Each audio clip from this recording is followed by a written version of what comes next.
I'm Peter Alexievich, and I'm no expert.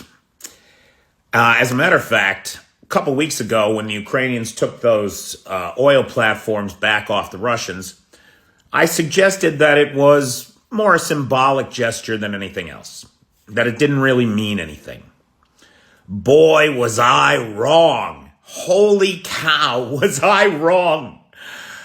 It turns out that move to take those oil platforms secured the shipping lanes in that part of the Black Sea, blinding the Russian fleet and Russian air defense to everything happening around the port of Odessa, Snake Island, out in that northwest corner of the Black Sea.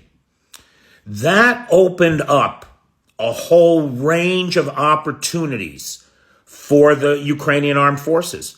And boy, did they take advantage of it. We saw one strike after another on Crimea, one S-400 system, two S-400 systems, a 1 kilo class submarine, one landing ship. Billions in damage. Not to mention the decapitation of the Black Sea High Command. They say that Viktor Sokolov is still alive, but where is he?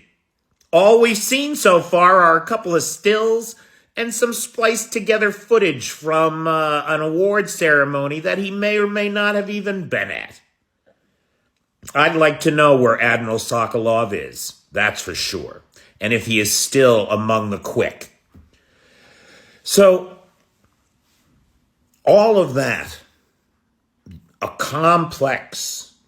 very complex set of moves has resulted in the Black Sea fleet functionally being defeated.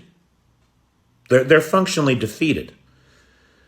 They're all hiding out over in Novosibirsk, or there's another small port over that way for the smaller ships. They're hiding out there. They're back in Russia. They're out of Ukrainians' temporarily occupied territory of Crimea. That's not all. When they were taking those platforms, the Ukrainians used a man-pad to take down, I want to say it was an Su-35, but it might have been something else. It might have been another Sukhoi jet fighter anyway. And so you see limited sorties being flown out there. They're afraid to go out there. And then just yesterday, we saw the incredible, daring raid on Crimea by special forces. And it's not clear to me yet what happened in that raid and what the targets were. Probably more radar installations, since that's what they keep doing, is just jabbing a stick in the eye of the Russians.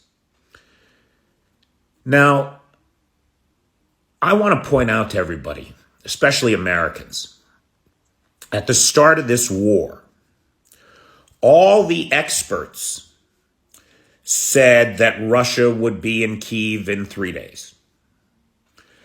Then when they weren't, all the experts said the Ukrainians will never push the Russians back. Then they did.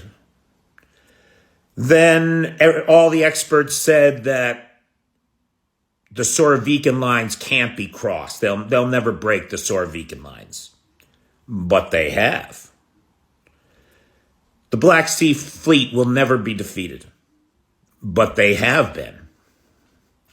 Seems to me like all the experts have some vested interest in making sure that Russia doesn't lose, or at least that the Ukrainians don't win. And right now, there's a whole lot of politicians who rode the coattails of these experts, called them out, and who are politically invested in a Russian win. American politicians invested in a Russian win because they don't want the woke American army. They want a manly machismo army like the Russians have. That's what they've been telling us, right? That's what Matt Gaetz has been saying in all these Senate all these congressional hearings. as he calls on the carpet the men and the women who guard him in his sleep.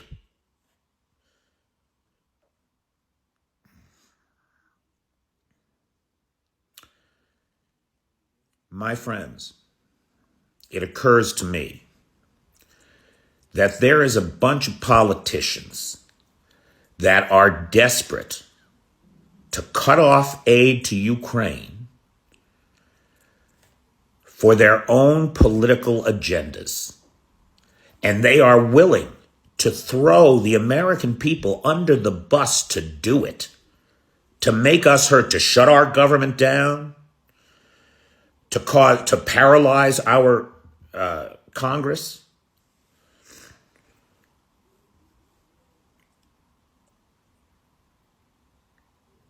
Now, the way that we take care of these things in the United States is we vote. And these people need to be voted out of office at the earliest possible time.